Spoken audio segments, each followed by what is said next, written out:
Welcome back to The Explainer. Okay, today we are doing something pretty special.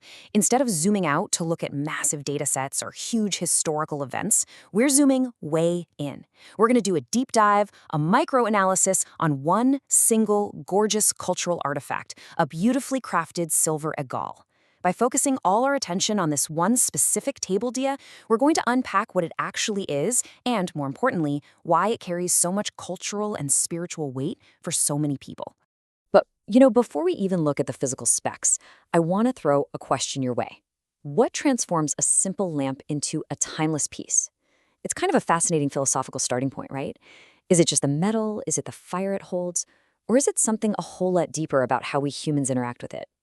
Keep that in the back of your mind as we go through this. So, to really understand this, we're going to look through three concentric circles of meaning, starting right in the center with circle one, the physical form. Let's just strip away all the metaphor for a second and focus purely on the literal, tangible stuff. And that brings us to a very specific number, 999.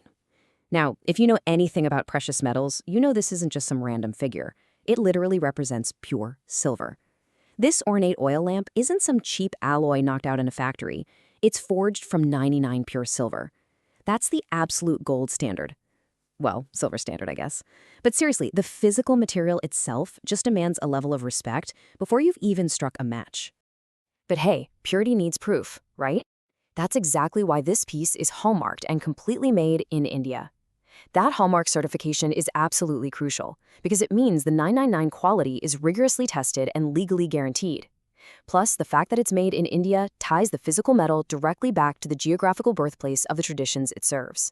It's authentic from the literal molecular level all the way to the craftsman's hands.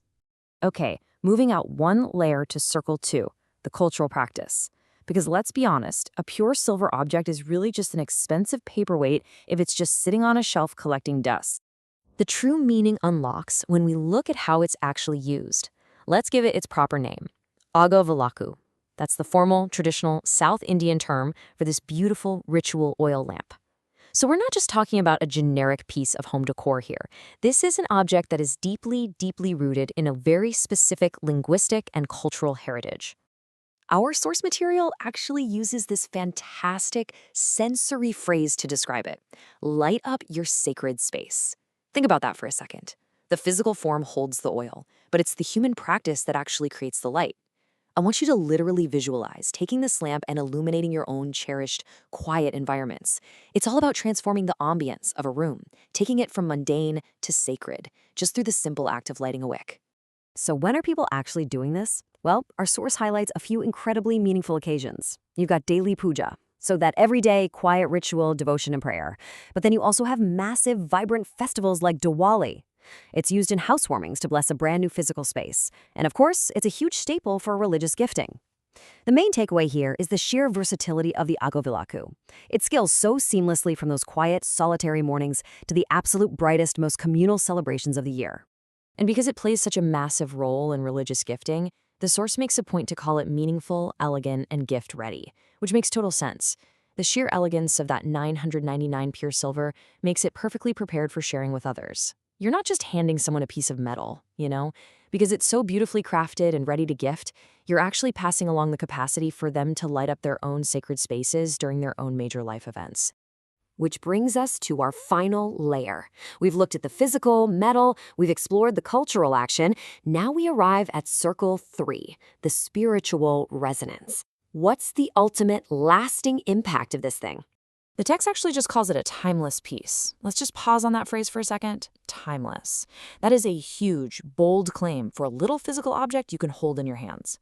But when you think about it, combining the absolute permanence of 999 pure silver with a traditional practice that has been faithfully repeated by millions of people over generations, well, that's exactly what elevates this lamp. It steps entirely outside of standard time because the ritual it performs is, in a way, eternal. Look at this quote right from our source. It says it brings divine light and blessings into your home. And that right there, that is why this elegant silver vessel ultimately matters to people. It's acting as a direct, tangible conduit for an intangible spiritual result, divine blessings. It's pretty amazing. So we've traced the Agal from its raw 999 pure silver form. right through its cultural use in South Indian traditions, all the way to its spiritual role as a bearer of divine light. It is an incredible journey for one single object. So I'm going to leave you with this. How do you bring light into your own sacred spaces? What are the timeless pieces in your life that carry that kind of weight? Think about it. Thanks so much for hanging out with me for this deep dive, and I will see you on the next explainer.